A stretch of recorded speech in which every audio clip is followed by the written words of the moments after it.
Okay, so welcome to our final panel session of day one, Beyond the Headlines, Practical SAF Guidance for APAC Travel Managers. For those of you that I've not had an opportunity to introduce myself to yet, my name is Jen Bankard. I'm the Executive Director of Conference Content and Strategy with the BTN Group, and I'll be moderating this session. Just quickly before we do panelist introductions, I wanted to share a few housekeeping items. If you're not already familiar or haven't yet discovered this, we are offering live captioning for those of you that would find that useful. So you can just go to the event app and click on that conference live captioning button. And we have made the captions available through an AI translation service in 7 different languages. We also would like your feedback at the end of the session. So if you've not yet added this session to your conference agenda, make sure you've done that. And then once the session concludes, you'll have an opportunity to give us your feedback. And then finally, I made an adjustment for this final session of the day. Rather than doing a live Q&A with sending a microphone around, I've added a QR code to the screen that will just take you to Slido, and you can enter your questions. If you notice that the Slido says that it's the Q&A for the Innovation Face-Off session, know that that's totally fine. That was what I had set up earlier and didn't have a chance to change that. So just know that you are in the right place, and I'll be monitoring those on my phone. But with that said, we're going to go ahead and jump in and do a round of introductions. So there's a few company names that you might be familiar with, but also a few new ones. So in addition to introductions, I'm going to ask a few of our panelists to give us some insight into their company. So first up, we have Steve Limbrick, and that did not get changed on. Can we refresh the slide by chance, guys? The change that we made to the title and company isn't I'll correct. take that role if it pays more, Jen. We got it on the first one. But Steve is actually the executive director of a company called Invest Global. I realize we changed it on the first slide, not on this repeat slide. Thank you so much.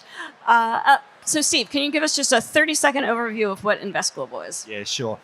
We were founded in 2020, and essentially what Invest Global is undertaking to do is support organisations in their carbon strategies through providing some detailed aviation analysis on aviation emissions and reporting and data. Ideally to help them support their travel programs, in some instances helping other organisations in assessing opportunities and risk around greenhouse gas emissions and CO2 and data.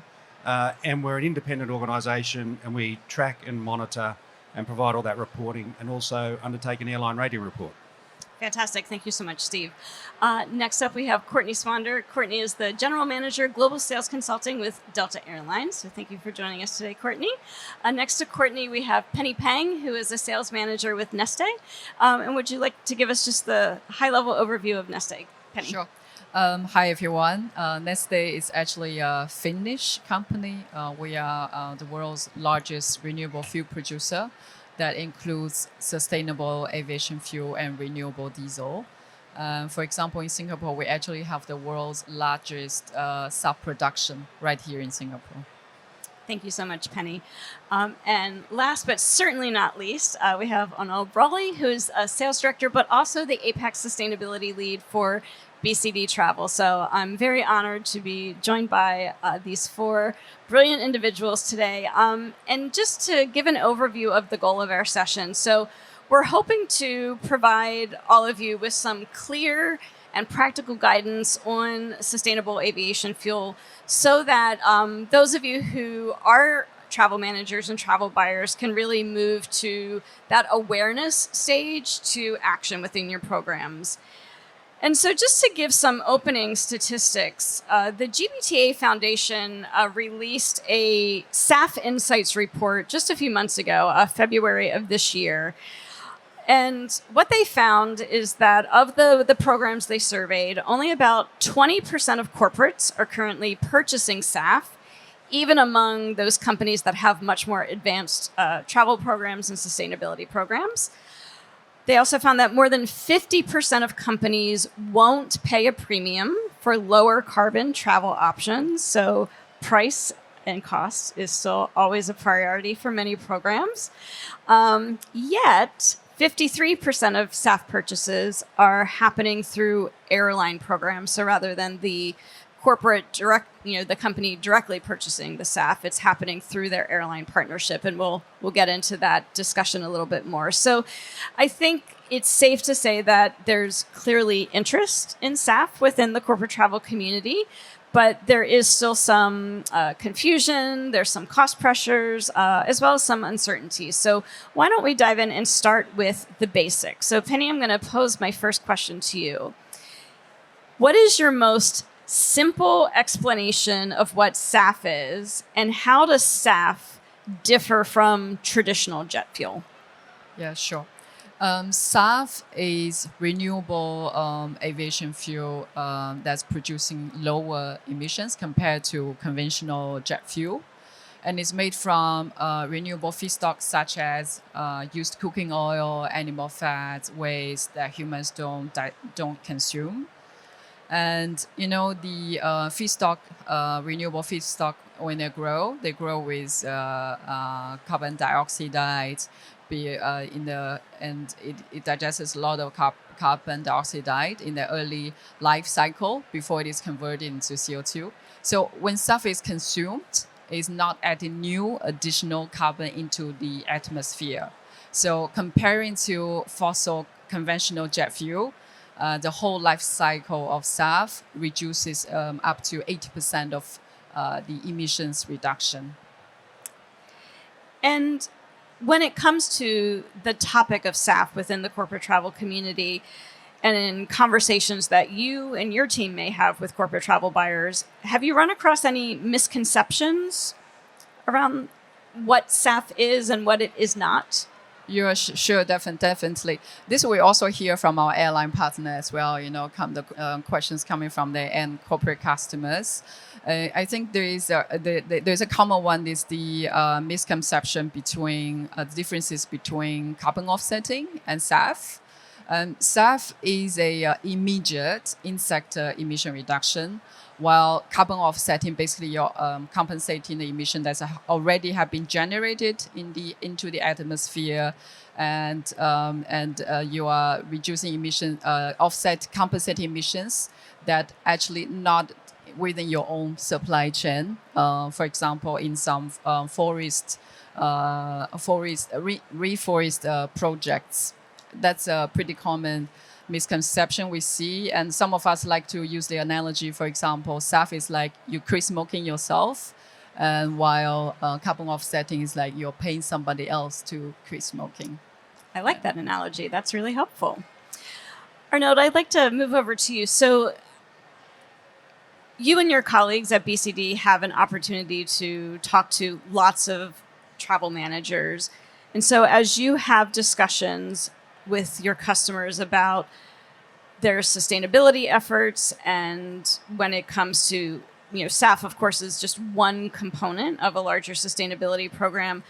What are some of the common questions you and your team are getting asked, and what are, again, some areas of confusion that you find yourself wanting to educate customers on?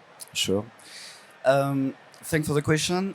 I would say it all depends about the maturity of the corporate towards sustainability. So when we talk to small and medium corporates, I would say SAF is not really on the top of the agenda. There is a confusion, and we can certainly come back later. A lot of training or capacity building around those, companies would never know exactly what the regulation, why they should do, what the milestone that they need to get prepared, especially when they're traveling abroad in Europe, which is a bit more mature regarding the regulation. But if we talk to a bigger corporate in Asia, clearly SAF is the agenda. There is a confusion, and as Penny said, so what is SAF, what it is used for, what the benefit I have, and what the price as well is so different. But it starts really to be in the agenda, and we have a lot of questions coming, and somehow our role as a TMC is to educate and to provide as much of clarity as we could to our corporate partner. Thank you for that. Courtney, your team also spends a lot of time educating customers. Where do you find you're spending the greatest effort in terms of sustainability and education around SAF? Yeah, so a lot of what we're talking about, again, of some of the things we already talked about, what is it and what is it not? I think for us, being able to explain to the customer in simple terms what it is number one for us. We also provide educational tours where we take them and show hands-on, this is how it's produced, this is a facility, this is what it looks like, to get more of that out of just talking about it and being able to actually see it. Some of the other things we talk to our customers about is really where to begin. A lot of them are, hey, we want to do something, we don't know what it is. So explaining what it is and what you're able to do. So being able to provide emission tracking, what an investment would look like, how that would impact their overall sustainability goals. So it sounds like the show and tell, instead of just talking about it, is a really useful strategy, I'm sure, in terms of helping to provide some understanding. Penny, you've probably seen that too, having people take actual tours and see, production facilities, I'm sure can be really helpful. And then Courtney, how do corporates get started? What's that first step that you can take? And so Penny, in your view, why should corporations include SAF as part of their wider decarbonization strategy?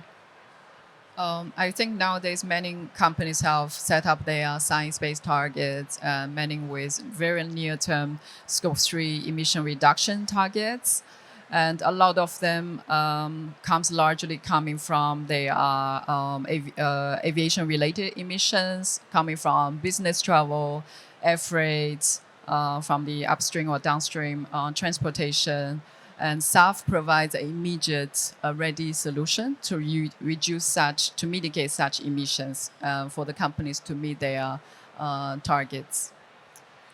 So it occurs to me it may be useful to define a few of the terms that you just referenced. I never want to assume that everyone is familiar with them. So would anyone on the panel want to jump in and give a quick explanation of what science-based targets are, and then also what Scope 3 emission targets, Scope 3 emissions are? Well, you want to take that, Arnaud? Scope 3 more relate to the indirect emission, because a corporate, I'm taking the angle of a corporate, when they are going through their carbon mapping, you have a multiple type of emission source, whether it's upstream or downstream. And when it's related to, as we say, the Scope 3 is more the indirect emission, and especially the GHG protocol has defined different categories, around 15 categories. And the one related to travel for a corporate is emission related to their passengers. For cargo, it's a bit different, but still, when you want an asset such as an aircraft to fly from A to B, you are somehow indirectly responsible for the emission which occur. And the SBTI, the Science-Based Target Initiative, is a kind of a scientific program which, in line with the Paris Agreement, is defining some, I would say, a methodology for each industry, how they should reduce their emission year per year to hopefully reach a net zero carbon emission. Great. Thank you for jumping in with that. So because we do want to focus on what's useful for this particular region, Arnaud, as you mentioned, when we look at the maturity of travel programs and we look at SAF adoption across the industry, most of that is happening in global programs, larger programs, more mature programs, not always regional programs, and many travel programs within the Asia Pacific region are still very early on in their sustainability journey. We also know that when it comes to SAF supply, there is significantly more demand than there is supply at the moment. So Penny, can you share with us how much SAF is currently available in the Asia Pacific region right now versus perhaps what some of the announcements have been, but were not yet scaled to that level? Yeah, sure. So actually in Singapore, we are very lucky because we actually are housing the world's largest SAF production facility. Let's say Singapore, we actually have our SAF refinery in the west of Singapore in Tuas, and for the ones who live in Singapore.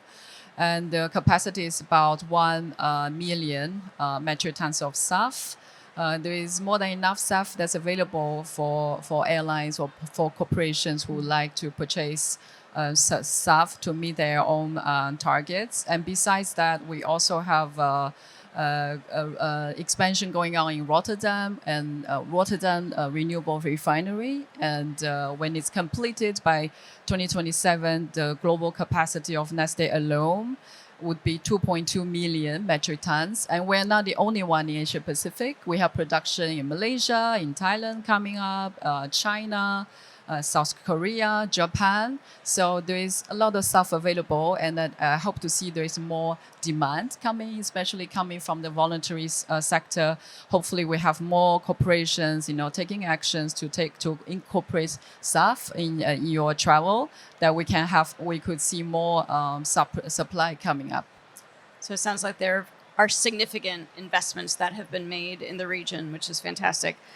Courtney, when customers are evaluating SAF programs with their global airline partners, are there any regional considerations for buyers based in this particular region? So I know we'll probably chat about this later, but it's around book and claim versus physical delivery of the SAF. And so when we think about book and claim, it means that you're investing in the SAF, but it doesn't necessarily have to be flown on the aircraft that you're physically flying on. If you can imagine, that's a logistics nightmare that nobody wants to have to handle, right? And so when we think about kind of global programs versus the regional, sometimes the regional can be somewhat hindered by the SAF that may be physically available there. And so being able to look at it from a global perspective and being able to partner with those that may not have SAF in your physical location will help you then be able to meet some of those decarbonization goals. Yeah. So, and I think it is really important for us to level set this idea of book and claim, because that is, again, another term that we frequently hear. So again, just to reiterate at a high level, most companies aren't actually putting SAF into the exact aircraft that their travelers are flying on. Instead, they're funding the use of SAF somewhere in the ecosystem and then claiming that as an emissions reduction for their program. You look like you wanted to add something, Arnaud. No, just as a quick note, book and claim is still very new for the fuel sector, but it's a mechanism which has been heritated from maybe the 90s on the energy market in the form of renewable energy credits. So that's why we believe that stakeholders involved in the SAF should not be afraid about this, because it has been a proven model over the past decades, which works, for a new industry to take off. So that's my take. So Penny, I'm guessing that you probably see two primary approaches that companies take when it comes to SAF investment. So one is that direct purchase of sustainable aviation fuel, and then that other approach would be to participate in some sort of book and claim scheme. What has been your experience in terms of how companies decide which approach to take? I'm trying to come up something simple. Earlier, Courtney and Arnaud mentioned about book and claim. So book and claim is a very important accelerator for us to adopting SAF in a wide scale, especially for locations or airports there is no SAF available. Book and claim essentially is a decoupling of the environmental benefits of the physical fuel. And for the corporations who invest into book and claim, for example, you buy from the book and claim SAF emission reduction service, be it from the airlines or other logistic providers. You are basically purchasing an emission reduction service rather than purchasing a specific flight that has SAF on it. I think I would also like to share, for example, it's quite new to a lot of colleagues, is that, for example, the SAF, when it enters into an airport fuel system, is actually commingled with the fossil jet fuel. And there's no separate physical supply chain. Can you just imagine if we need to establish a new infrastructure just to enable the flow of neat SAF? Another analogy we could make here is like, for example, when you buy green electricity. So not necessarily your fridge is running by the green electricity. It's because the grid doesn't differentiate green or gray electricity. But since you are the purchaser or the buyer of the green fuel, that you own the benefits of the environmental benefits. So it's the same goes to SAF. We also see a trend or some customers who prefer, for example, to associate the physical supply chain. Sorry, I see Jen is getting a. Sorry. Oh no. It's. I know it could be very complicated. There are also some buyers who say, I advocate, okay, my physical supply chain in this is at this airport or in this region. I would like to have SAF. To deliver it in this particular location. So I guess this is addressed to your questions asked earlier, right? So there are two types of behaviors we see. Book and claim, it doesn't matter where the fuel is consumed. There's also the other chain of custody is called mass balance. Okay. Some buyers would like to have the fuel physically used in certain locations. Yeah. Thank you for that, Penny. And again, I recognize it is a very complex topic, so I appreciate you trying to break it down and keep it as simple as possible. Steve, I know I haven't asked you anything yet, but I'm going to go ahead and throw you a question because I know you have access to an incredible amount of data. And as I was listening to the conversation thus far, it occurred to me that it must be quite complex to keep track of if I'm participating in a book and claim scheme, and again, I'm not directly purchasing SAF. Like, do you have any numbers in terms of are most people going the book and claim route? Are they going direct purchasing? But I'm also wondering, is there a risk of double dipping? There is a risk of double counting and double dipping, and particularly in the Scope 3, Scope 1, and the various areas in which the industry is working. We do have a lot of data in relation to the overall SAF utilisation of the industry, and I think this is another area where travel buyers, with the amount of advertising, marketing around the issue of SAF and greenhouse gas emissions and carbon, there is often a sense that SAF is being utilised to a greater extent than what it is. And globally, it's sitting between 0.2% and about 0.5%. And the data that Invest Global has on the most recent full year reports that have come from the industry would indicate it's actually about 0.3% of jet fuel is SAF. So we don't have the actual data on the amount of book and claim, but and other elements about how to be undertaken. I was going to touch on this later. But the book and claim and the advanced purchase and the challenge with SAF, which I'm sure Penny would attest, is getting the investment and getting the support from government and others. And so it's the confidence of what SAF can contribute, which is really important because it allows organisations like Neste to go ahead with confidence to start building the facilities and ensure they've got that line of SAF production, which is important for the industry. And I think while we're all in this session, is really about the greenhouse gas emissions. And we'll talk about price, we'll talk about reporting, we'll talk about a lot of things as we go through today. But I think the higher reason for all of this is occurring is that CO2 is a significant contributor to greenhouse gas emissions, which is affecting all of us. Yeah.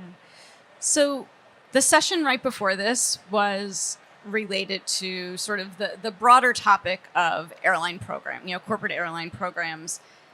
And so, Courtney and Arnaud, I want to sort of pose these next few questions to you because, again, I want to bring it back to sort of how this is coming up sort of in the day-to-day for corporate travel managers.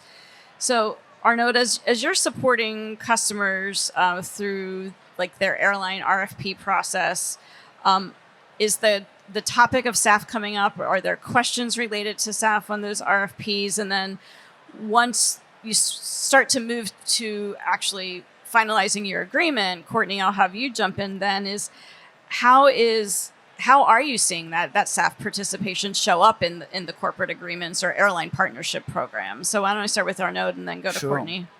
Well, it's a pity. I have so many things to talk about book and claim, but I can keep it for later. So back to your question.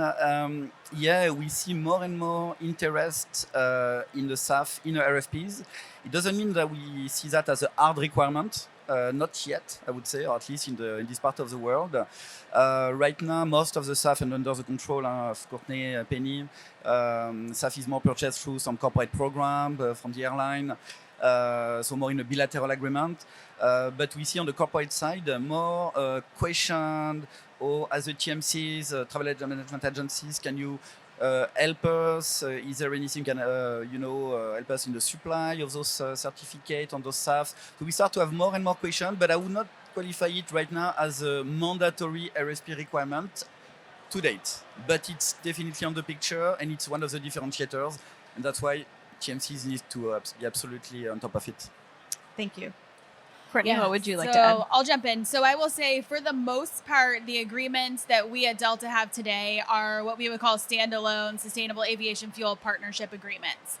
So those, while they relate to the corporate travel that is happening, they are not tied to that corporate agreement. So our buyers would have, our customers would have an agreement for their corporate travel, and they would have an agreement for the sustainable aviation fuel that would then reduce the emissions of that corporate travel. So that's the majority of what we're seeing today. I will also say that there's a lot of innovation and creativity that is happening in this space. Over the years of doing this, we've learned that an agreement like that may not work for all of our customers. And so my advice to those in the room that want to start engaging in this space is to have those conversations with the airlines, with your partners of, hey, this is what I want to try and accomplish. How can we get there? We're starting to see a couple coming into some of their corporate agreements or finding creative solutions to find a partnership investment together.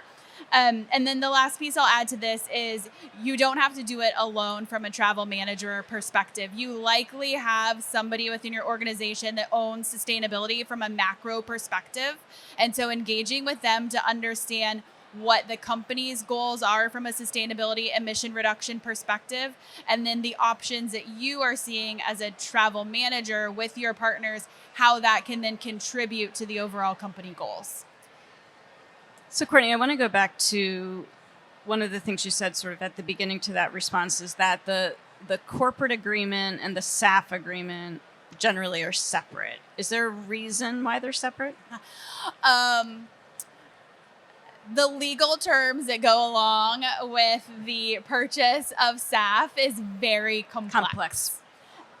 Yes. And so I will say, even when we have started including it within our corporate programs, that specific SAF agreement still has to stay exist. Separate. Yep. Great. Thank you for that. So again, going back to the prior session, I know not everyone may have been sitting in on that, but there was a lot of conversation around price. So we know, as always, budgets are very tight, programs are very cost conscious. And so when it comes to some of the barriers to SAF adoption,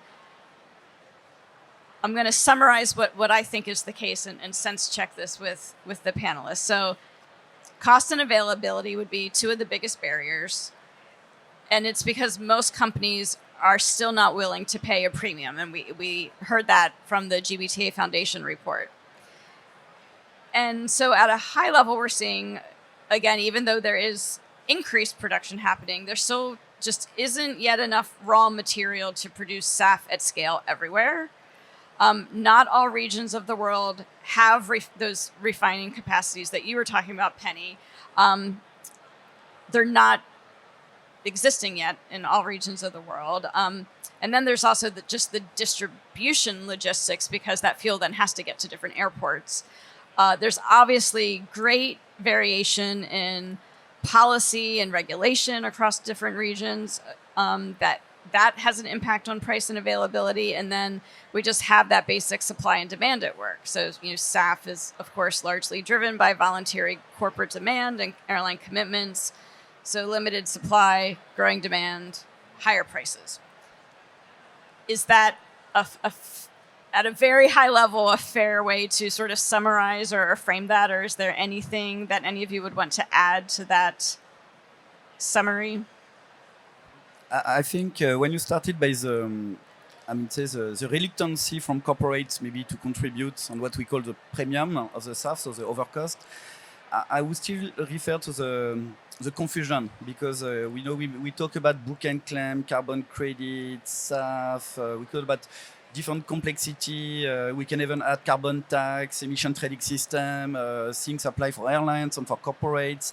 And it's one ecosystem which today is quite polluted by a lot of notion. That I think it's because maybe corporate did not yet realize what it's all about.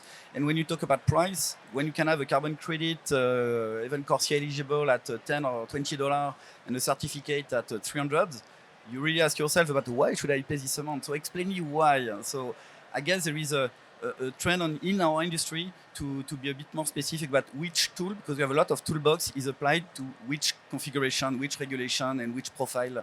And that would help, I guess, to increase the adoption of the SAF. Sure. So you mentioned the SAF premiums. One of those SAF premiums is the Singapore SAF levy. So that's a mandatory fee. So starting October 1st of this year, on flights departing from Changi and Seletar airports, and that premium is to help fund the adoption of SAF. So passengers will pay a ticket surcharge based on destination and cabin class, while cargo, private jets, and business aviations will also face levies. So, Arnaud, how should travel managers be thinking about this Singapore SAF levy and similar regional policies, and how do they get buy-in to get budget for those SAF premiums within their companies? Alors, Singapore model is very unique, and I guess travel managers should not be afraid about it, but of course integrate it in the travel budget and not separately that specific commodities, because at the end of the day, it's what we call a levy, so it's a little tax which is collected by the airline and sent to, I would say, an organization from the civil aviation authorities to buy SAF and to redistribute the SAF. So it's a way to have more predictability of the demand and to avoid a bill shock, I would say. So, of course, it would increase, but I think the increase is not that crazy. On top of my head, we talk about $3 to $16, $20 per ticket. Oh, between quote and quote, because price sensitivity in Asia is very important. But at least it's aimed at bringing more predictability. So it means that for travel managers, they have to factor it. They have to do their math, to do their forecast, and to see, okay, based on my travel pattern, this is what on top I need to increase my budget. But it should not be treated as a separate budget. It's still part of the travel part of the overall travel budget. Yeah. So SAF, of course, as we mentioned, it's just one component of a company's decarbonization strategy. And Steve, I'm wondering is there any risk of companies overestimating the impact of SAF and are we looking at it as this silver bullet? I think that's a really good summary. I think it isn't a magic bullet necessarily. It fits with part of a broader program and part of a whole carbon reduction strategy that needs to be undertaken across organisations. I guess one of the risks you have is getting the balance between, and Courtney sort of touched on it with the complexity around the legal contracts for a corporate deal, which includes SAF. And that complexity also comes into how airlines, for instance, are able to communicate that, and whether they're misleading clients, whether there's messaging, and it's getting the balance with the marketing messages as well. So there is a risk of double counting some of this or overstating the benefits that are there. And some of that can be just around the language. In Europe, for instance, one of a major airline has been pursued legally because of using the word a flight was fly responsibly, which gave the sense that whole flight was 100% SAF, which we know from the information today isn't the case. So it's really trying to understand the language and the risks that's there. And there's also the discrepancy between what's being committed in the projections and what's actually capable of being delivered. So there is risks in there about double counting, confusion, and what messages are going to be. So how does a travel manager, because we, of course, Courtney, I'm sure, like, we need the buy-in of the corporate travel community, and Penny, I'm sure you agree with that, so that we can continue to get the investments, we can increase the staff production, so that it can in fact play a greater role in an overall carbon reduction strategy. And so part of getting buy-in is, of course, we have to promote it, we have to market it. So Steve, how do we sort of cut through what might be, again, a headline versus what is really useful information that people need to make decisions and advocate within their organizations to move this strategy forward? Yeah, I think one of the points is probably getting back to something Penny said. I think the thing with SAF is this, if it's implemented correctly, this is a high impact, immediate substitute lever for emissions. And that's a really important component. But it must fit as part of a broader overarching strategy. And we know from sessions that have been held here today that there's distribution considerations, there's cost considerations, there's risks considerations, there's a whole range of other things that are there. It's pleasing that sustainability is on the agenda here, because with the geopolitical environment we're operating in, in some instances it's sort of dropping off the radar to some extent, but it will come back. And it's really being able to get ahead of that curve today and being prepared for it. But really it fits with a broader analysis of your flying programs. And far be it from me for an old airline guy to say, part of your mitigation strategies is looking at alternatives, looking at different ways of doing business. It might be, the book and claim is integrating that into your business much more effectively, ensuring the quality of the information you're receiving. But I think one of the biggest risks around this is, we've already probably sensing how complex it is understanding the terminology and really moving from vague targets to something that can be measured and clearly, succinctly put into your program. Sure. So obviously we're trying to gear much of this conversation towards the travel manager, but we also know that, and as I think this was said earlier, travel managers shouldn't feel like they are alone in this journey. Many may have resources within their organizations. So again, a lot of global multinational corporations will have a sustainability officer, even a sustainability department. But even just the stakeholders that they're used to engaging with, whether it's the chief procurement officer, the finance team, they're a key piece. And again, educating, getting buy-in. What questions do you get from those other leaders within organizations? Courtney, do you get questions from people other than just travel managers? And why are they sort of a critical advocate to help, again, advance this strategy forward? Yeah, I think a lot of it comes down to what is the company's sustainability goals and targets, and how does the purchase or investment in SAF drive them closer to meeting those goals. And so when you're talking about procurement and finance teams, a lot of it is dollars driven, right? They want to know, what is this going to cost them? What is the benefit that they're going to see from this? And so, yes, our team talks with a lot of different people within organizations that are all trying to figure out, how does this help and support the goals that they have? And then how does it help an overall goal, and how do they achieve it? And the other thing I just want to add, as well as we're talking about this and talking about budgets and investment, you don't have to look at this as putting together a final perfect package, right? A lot of what we talk to our customers on is making any steps forward and investments and partnerships in the SAF space is helpful and beneficial and moving us forward. You don't have to look at, okay, our goal is a 30% reduction in emissions. And so what is that going to be? How do I go get the dollars for that? Maybe you start with a 2% reduction, and let's start there and continue to grow. And so that's the one thing I do want to leave this room with, as well as we're talking about all of this, is that you don't have to have a final solution to start moving forward and taking action today. Absolutely. So going back to once the money is allocated, we need to track those purchases. So I know you can only speak from a Delta perspective, but when a corporate purchases SAF through Delta's program, for example, how is that SAF then allocated and tracked so that that customer then has that information? Yeah, so I'll kind of start at the beginning of our process just to kind of understand. So the way that we handle our programs is Delta goes out and procures our SAF so that we know we have something that has been delivered or is going to be delivered. From there, we then talk with our specific corporate customers of, hey, this is what we want to do. We put together a proposal for them, and then they move forward with that investment. From there, then it all comes on our side where we allocate that SAF, and then we move forward into a reporting process.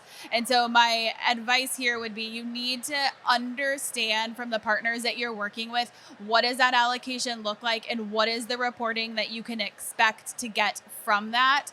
I can tell you from our perspective, we provide template reporting so you can see what that looks like. Here's the information that you're going to be provided to ensure ahead of time that that's going to meet the needs that you have. And then I'll just end with the assurance of the reports that you're given from your partners. And so we at Delta go through a third-party assurance process twice a year. So it's not the reports that we're providing you, it's the information that we provided to our assurance partner. They went through that third-party assurance of what we said we got in allocation of SAF, where was that delivered from our corporate customers. So again, there's not that risk of double dipping amongst companies. And so I think that's really important, just to ensure that, one, you know what you're going to be getting, it meets your needs, and that you have some of that third-party assurance of the information that you're provided. Yeah. So let's talk a little bit more about the data, the reporting, and the credibility, reliability of that information. Because again, one of the barriers that's been highlighted in the research around this is uncertainty, and again, whether SAF actually counts towards targets that organizations have identified. And then alongside that, there has been some growing concern around, and Steve, you referenced this briefly, around credibility. What's real, what's being stated, what's potentially being overstated, and then how to just avoid outright greenwashing. So Steve, what emissions data should travel managers realistically expect to be able to access today? And then are there elements that still remain difficult to measure? I'll probably just give a bit of a snapshot on this, because there's a lot of data out there, and our organisation, our business really started because we found that there wasn't any really one place you could go to find information relating to where the overarching aviation industry was performing in relation to its carbon emissions. And partly that's driven by different regulatory environments that the aviation industry has to deal with. Has been a real lack of transparency, although I have to say that's improving in relation to airlines self-reporting their data. And there's no real standards. And IATA is making an effort to change that, but a lot of that is really voluntary from the airlines to provide that reporting. So the challenge for each person in this room is, where do you go to find data? And that was one of the reasons we started Invest Global. It was really to see what information we could source, which at a very macro level provides a bit of an understanding of where the airline industry is performing. And if you like to think of it as an airline, it's around the efficiency of their operation in relation to its carbon emissions to operate its business. And some airlines are much more efficient than others.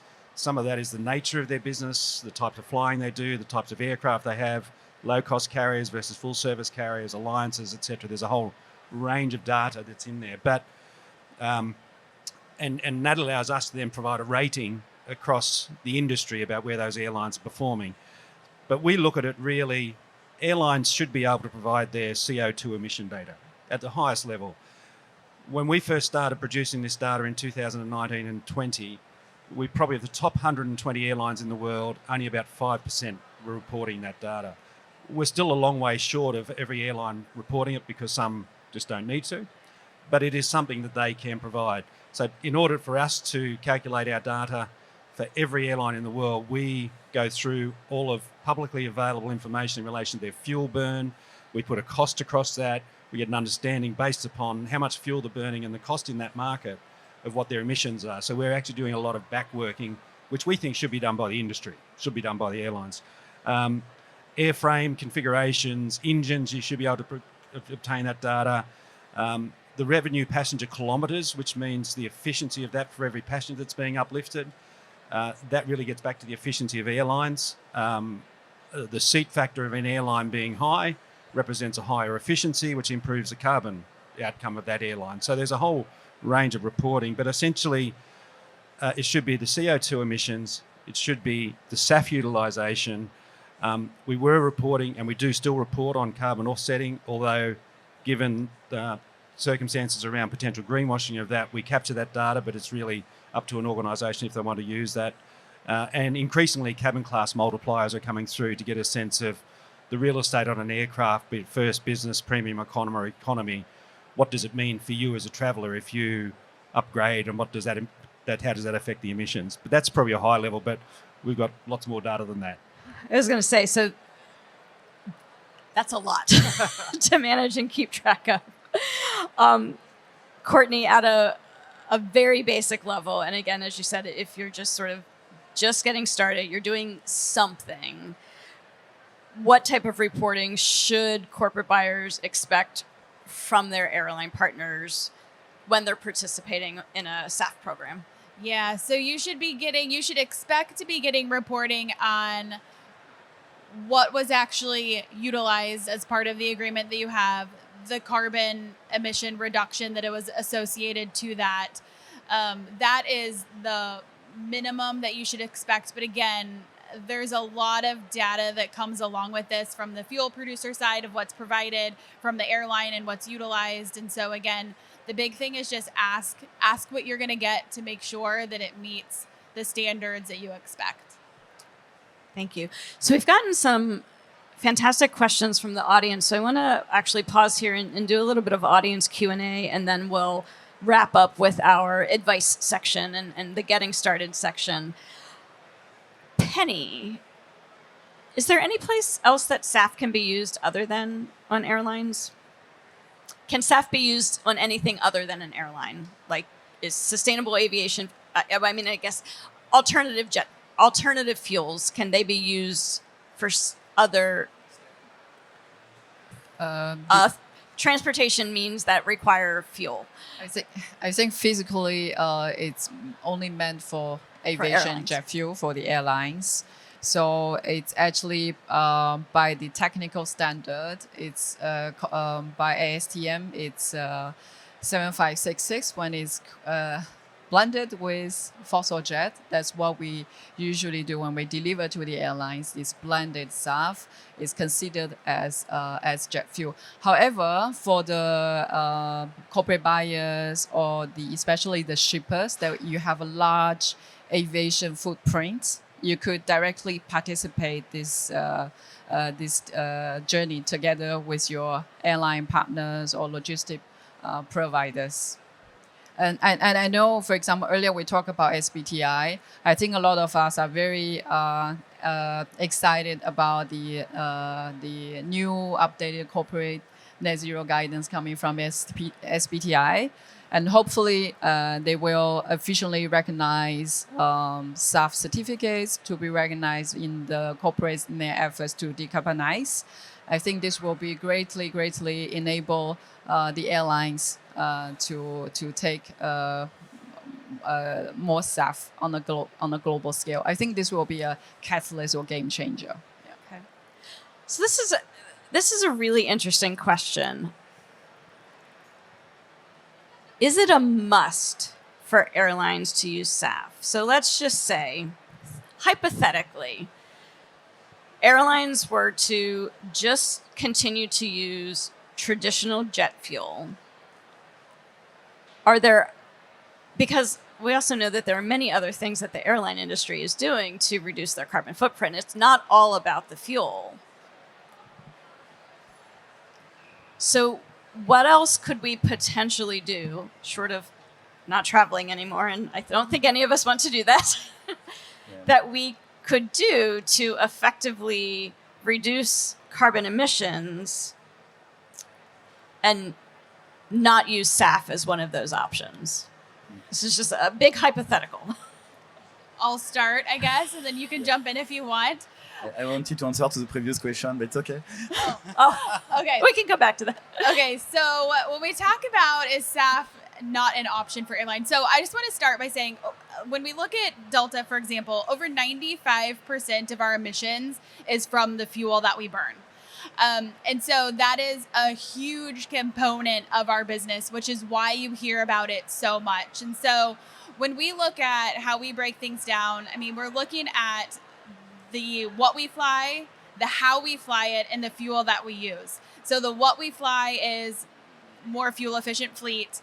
The how we fly it is how can we be more operationally sound to reduce the fuel that is needed and still be safe in flying. And then third is then the fuel component, which is SAF. And so when we look at SAF, it is the option that is available today, what we call a drop-in solution, where we can utilize it on our aircraft today, blended with jet fuel, without having to make any modifications to the aircraft. When you look at the future, I think the answer is yes, there should be and could be alternatives. However, those are going to take time to innovate.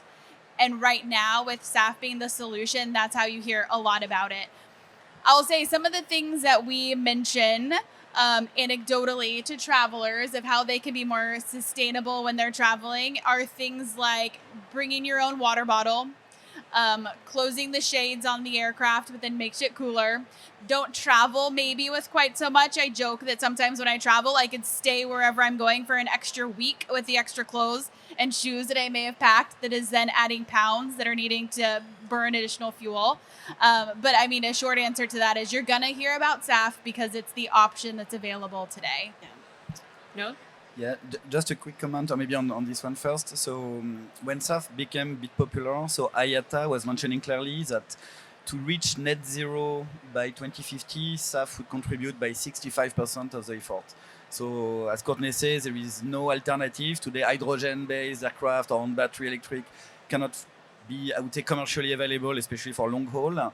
And the rest will be, traffic management, better aircraft fleet, and airport as well, a bit of infrastructure modification. So that's one. Is that a must for the airline? The answer is not exactly yes, because in very short term, by next year, CORSIA will be the program in place on which even if CORSIA eligible fuel will be part of the scheme, but it will be mostly some specific carbon credits or carbon offsetting which will be running. And that's why we make life very complicated for airline and even for corporate. What kind of blend between carbon offset, SAF certificate, and other measure that would make very bit tricky. And allow me in 1 second to answer, to complement what Penny just said. I think the question was not is SAF only used for aviation, because yes, at the molecule level, SAF is the same that the Jet A. It's more. I think the question was more coming on the feedstock, because it's kind of regular concern. Is the feedstock to create SAF can be used for other renewable energy, low carbon fuel, and so on? And the answer is yes. There is a bit of battle, without entering into the details, that some feedstock can be used for other fuels than SAF, but that's. Thank you. Thanks- Renewable thanks- energies was the yeah. phrase I was looking for, and I could not. Yeah. It was there, and I couldn't say it. So thank you. Thanks, Arnold. Maybe I just quickly mention that for the other alternative fuels for other transportation, for example, road and shipping, there is, for example, renewable diesel and sustainable marine fuel that's available today. And for Nestle Refinery in Singapore, we actually have three products: sustainable aviation fuel, SAF. We have renewable diesel. So, for example, last year we had a collaboration with Changi Airport. They purchased renewable diesel from Neste that's used on the ground fleet at the Changi Airport. There's another product is renewable naphtha. It's also getting momentum. I think a lot of the airlines for the cargo flights where plastic is a major concern. So this could be also serve an alternative solution. It's also come the raw materials is also from 100% renewable feedstock. So the whole life cycle emission reduction could be up to 80 or 90%, depends on the feedstock types. Okay. Can I just touch on something absolutely. too? I think sort of back to the first part of the question, which is why airlines and SAF? Why use SAF, and is it that important? Yeah. I think it's one of the things that's overarching in this is that the industry has made a commitment to be net zero by 2050, largely. The alternatives and options of getting there with current technologies, new aircraft, hydrogen-powered aircraft, aren't going to be delivered shortly. There's no new infrastructure really that's being developed. There's lots of testing that's being undertaken, and a lot of that won't substitute the long-haul flying that we currently undertake. The industry, from an aviation perspective, is expected to almost double the amount of passengers between now and 2050. The aviation industry is already in the spotlight for the amount of carbon that it emits, and other industries are reducing the amount of carbon they emit, so that percentage as travellers increase is going to become more in the spotlight.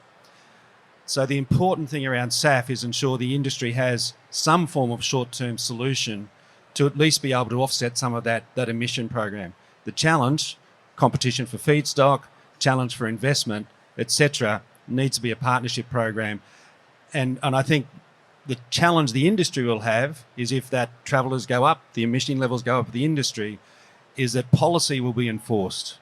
And once policy is enforced and regulators start to drive the outcomes, that's going to be really challenging for not only the industry and the airlines, but also the traveller. Well, we are almost out of time. So, Courtney, you, with your reference to SAF is the solution that we have today. And then Steve, with your reference to the number of passengers doubling, and we have this target of the year 2050. Let's wrap up with so what can we do right now? So Penny, for companies that might just be beginning their journey, what is one practical first step they can take on their SAF journey?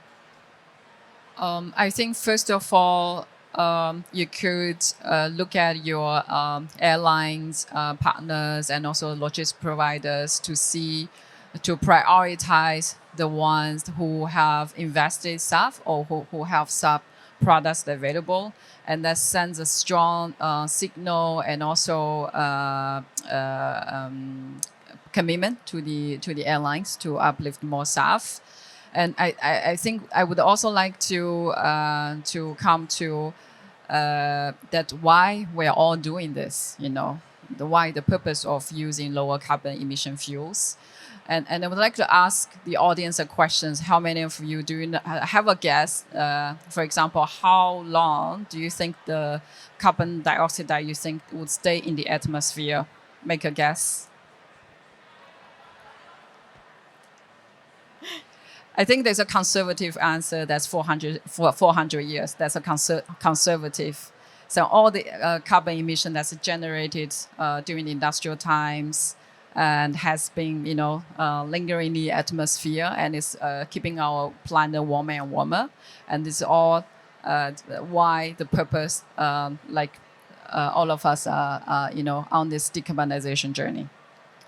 So Thanks. I think this is the power is within, I think the corporate buyer is in your hands. I think maybe from tomorrow, the takeaway for you today is to look at your airlines portfolio or your your logistics providers, to look at the ones who have invested lower carbon fuels, whether they have programs that could help your company talk to them. Talk to the airlines, the travel management corporations, and you're also welcome to speak to me afterwards. Yeah. Thanks, Penny. So, aside from what Penny suggested, with looking at airline partnerships, their airline partners' portfolios, the support of their travel management companies for one of your customers who might just be getting started on their journey, what's a realistic first step that you would recommend? For travel manager, SAF is not, a standalone initiative. It has to be part by the corporate overall sustainability strategy, which reporting framework, SBTI, not SBTI, we talk about it.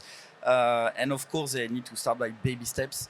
My just thinking is that initially SAF was started, and happy to be challenged, mostly by voluntary commitments. And we can see a shift from voluntary to mandatory or compliance. And that would make the life more complicated for travel manager, because some situation, as we spoke earlier about Singapore, is one situation, but others, Korea, Japan, India, from different countries in Southeast Asia is different target or mandate. In EU is driven directly as a mandate to the suppliers, to the producers. So for travel managers, the situation will be very complicated. So they definitely need to get trained, or at least get knowledge on this topic. And that's where we believe a travel management company, because we are in the middle between the corporate, between the airline, we can hopefully help them to make smarter choice. Right. That's for the ecosystem. So the baby step is increase the voluntary commitments. Increase your budget. Steve, what would a credible internal SAF roadmap look like for most travel programs? I think it'd be one which has, I guess the first step, it's a bit what Anwar was saying then as well. I think it's just start. I think it's getting an understanding of what's there. A roadmap could be as simple as understanding the terminology that's sitting around SAF, that when you're having discussions, they're rich dialogue with your airline partners or Neste. It's understanding what is the terminology around it, so you can clearly understand what is core messages and things that can be delivered versus vague marketing ideas. So it's sort of starting to cut through that complexity and understanding that it's going to deliver a small component to your broader program initially, but it's going to be an important one longer term. But I think the key thing that I would say is just start, just kick it off, get familiar with it. Yeah. And there's data and reporting that's available. Like Courtney's outlined what the airlines can provide. Penny's got a rich level of information in relation to what Neste has provided. And go into his LinkedIn profile, this guy, you've got an expert sitting here with so much information about what's available out there. And then you've got reporting from Invest, which tells at a macro level how the industry is performing. So there's some really good points there you can use. Lots of options, lots of data points.